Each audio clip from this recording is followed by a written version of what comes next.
Welcome to the Startup Leader Show, where we learn lessons from startup founders and executives. I am your host, Lisa Dreher, and I am really excited to introduce our guest for today, Terrisa Duenas. She is the founder and CEO of ESTE Leverage.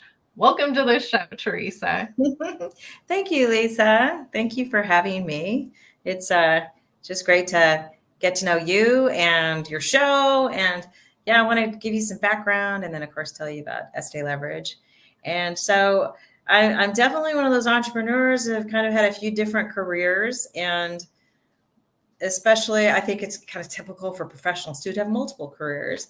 And I'm going to say my dominant area, kind of like where you and I met, has been in aerospace and defense. So that's been my background. But before I went into aerospace and defense, I did software development and some technical sales.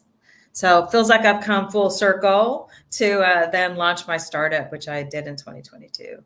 And so the startup's name is ESTE Leverage, as you said. Thank you. And we incorporated last year, or in 2022 rather, the idea has been around since before that. But what ESTE Leverage does is it provides deep insights into preteens and professionals for linking their latent talents to careers, to opportunities that give them fulfilling and financially rewarding results. So careers, for example. And so we do this for originally, our focus was on preteen girls and their working moms. And if we have time later, I'll tell you more about what we've discovered, as this population has emerged. And so you get our product in the form of a report right now, but we're growing and looking into different ways of delivering it. But yeah, that's what ESTE Leverage is about. That's what we do.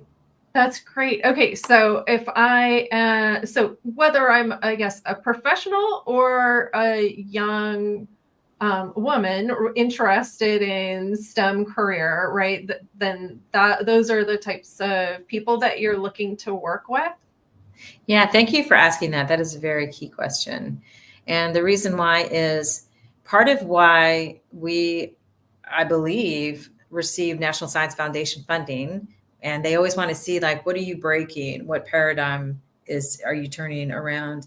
And our hypothesis, and we're getting early results that we are measuring something. Our hypothesis is that entrepreneurship and STEM, or as ESTE represents, entrepreneurship, science, technology, and engineering, are innate. And that there are these very basic talents that you start to develop just as you start to have dialogue and either have a thing for questions or a thing for answers. And it starts to become one of these four ways of thinking. And so what I want to tell you is that everyone, whether or not you choose a STEM career or you don't, or you choose to be an entrepreneur and launch your own small business, that every single person has these innate traits in them. And so what we're trying to do is identify them, nurture them, and show you how to grow them. So like what may be unknown to a preteen could be a latent talent that may connect with something they don't even know is called engineering. And so what we don't want to do is miss that individual from identifying it and nurturing it. And we often do it with girls, unfortunately. And I want to tell you about that. But then what we've noticed too is perhaps you're an adult, and when you were younger, you tested in our career paradigm as someone very social. And so now you're a girl and they're like, you should go on a hospitality, or, you should be in a helping career. And you're like, well, I kind of wanted to be an astronaut, and, kind of that kind of thing.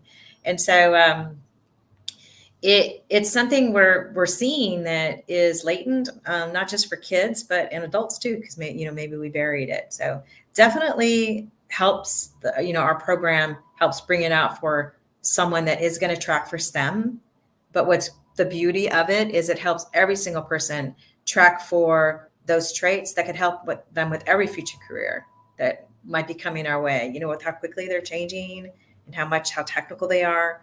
So definitely works for STEM, but also works for entrepreneurs and people that may just want to leverage those traits.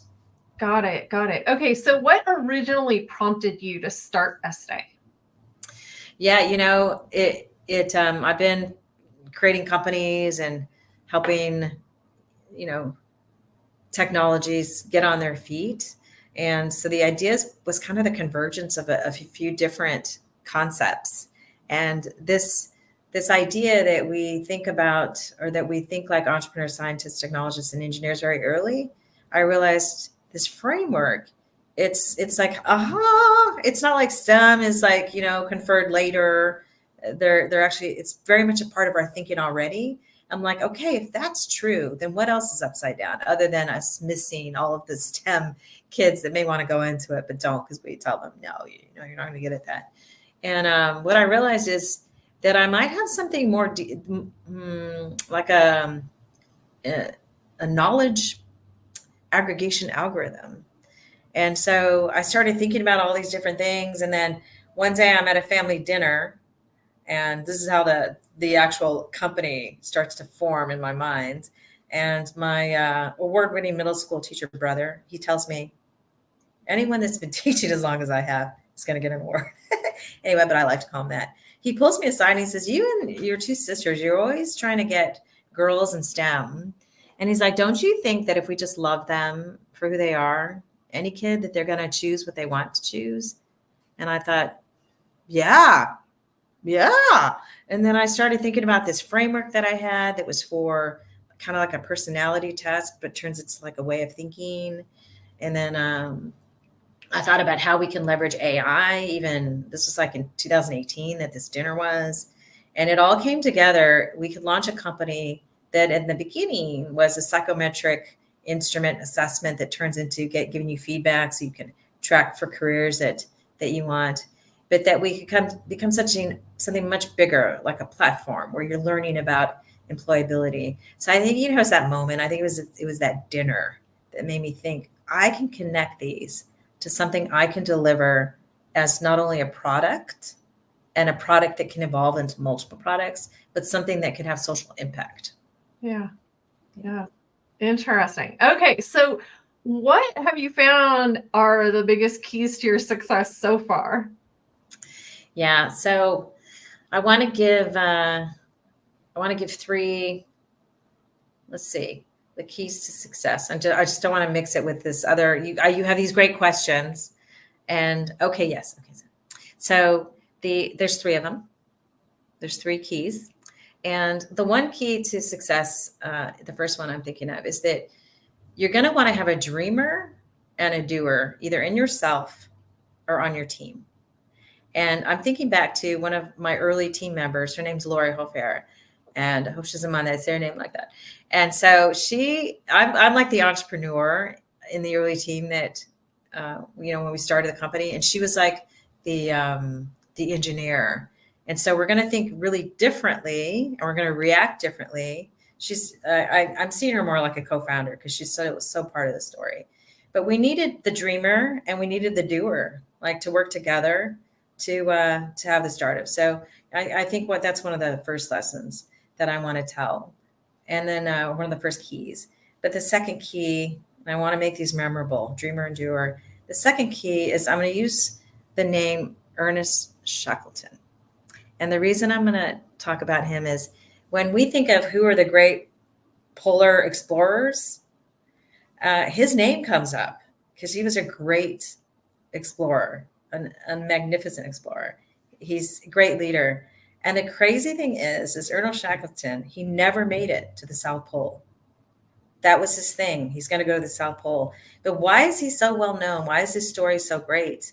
In fact, because he failed to, get to the South Pole. And it's because he was such a great leader. And that all came out because of the challenges. And so I think the second key thing I want people to remember is that, or the keys to success, is that things are going to go wrong, but that is where you grow. That's where you step up and your life message comes out. So be an Ernest Shackleton, lean into everything going wrong, because it's not that it's going to be okay. It's just that everything is okay because your life message is coming out. And then the third thing I wanted to lesson is is to keep it personal. Startups are going to be really personal, and the success of my startup, as you kind of listen to, is very personal. And the reason that's important is because when you're finally going to go out there and get investment, people say it's developing relationships, it's about trust. It is. But when you're finally loving your investor and they're loving you too, so much of that is personal, and that trust that you developed is very personal. So making it personal is a lot about like keeping it authentic, keeping it genuine, and then creating that trust. So 3 things: be a dreamer and a doer, be an Ernest Shackleton, and keep it personal. Excellent. Okay, so what would you say is the most valuable business lesson you've learned since you started this program? Thank you. Yeah, and I'm going to draw on really what it's meant for me to be, an executive or a leader in a highly male-dominated field in aerospace and, in defense. And I'm sure you've experienced this too. And probably in any environment where you're different, and that is when there's malaise, cognitive dissonance, or confusion, and when you're feeling like when there's like you're noticing attack or exclusion or manipulation, and I know these things are happening when I'm feeling like I'm going to fight back, I'm going to run and hide, or I'm going to go see a psychologist. It's like I know, okay, there is some malaise going on here. There's some confusion going on here.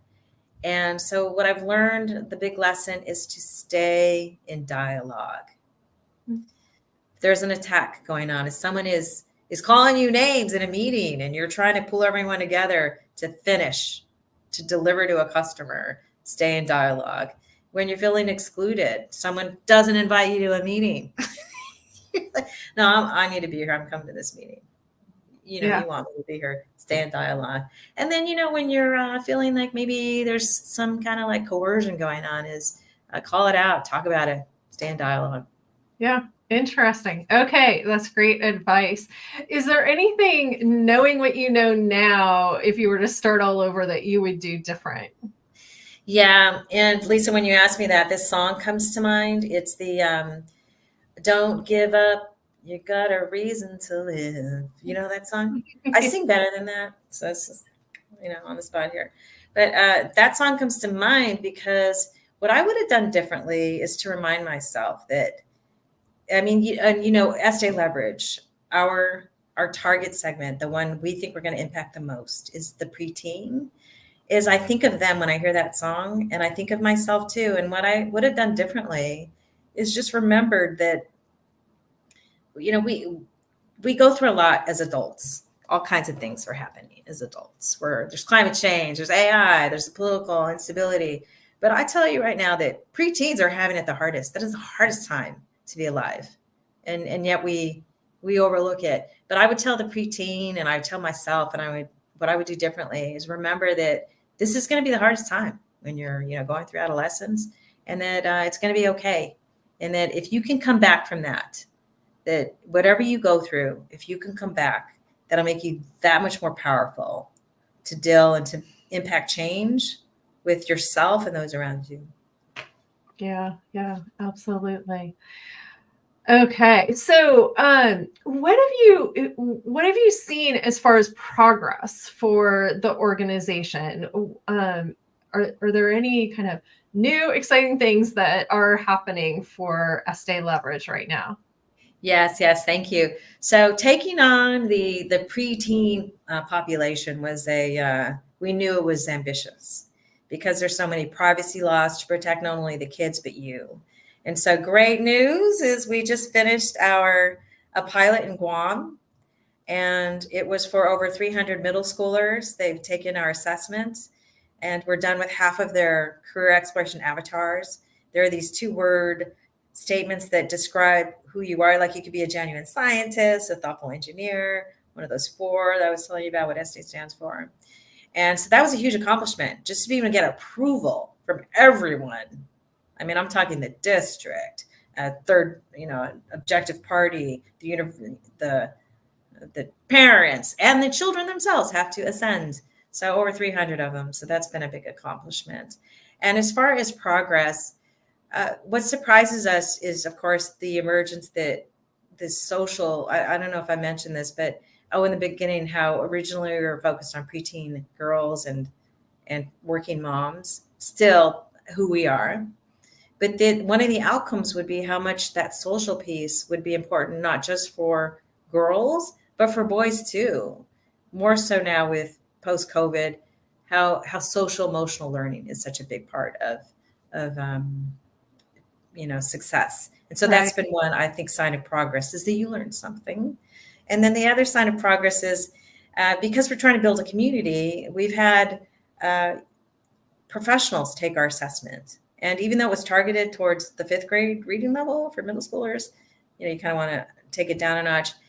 I think it appealed to the child and everyone. And so all of these professionals are telling me these amazing stories about how one professional said she became, her results is that she's a genuine scientist. And so just after she took it, she started telling me stories about being in her garden and all these experiments she was doing with her bananas. No, corn.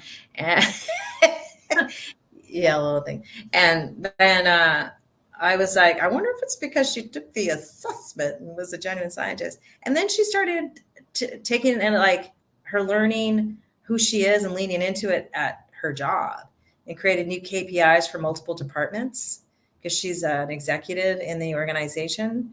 And they started adopting the change. Then she told me, it's because ever since I took your assessment, I've been thinking about how scientific I am. And then another adult said that she would have thought more seriously about going into engineering because she was also, her results were engineering. And she's doing great. And she's obviously leaning into her engineering skills. But she said that maybe she would have studied to be an astronaut. So she still wants to be an astronaut. So lots of success or progress coming out of adults. And we're seeing kids changing their minds about what they want to choose for a major because of the results. And now, of course, we're going to see all kinds of results with the 300 kids that we just tested out in Guam, or assessed in Guam. But we have to be real careful with how we capture that data and report it. And so in time, we'll give you more results on that.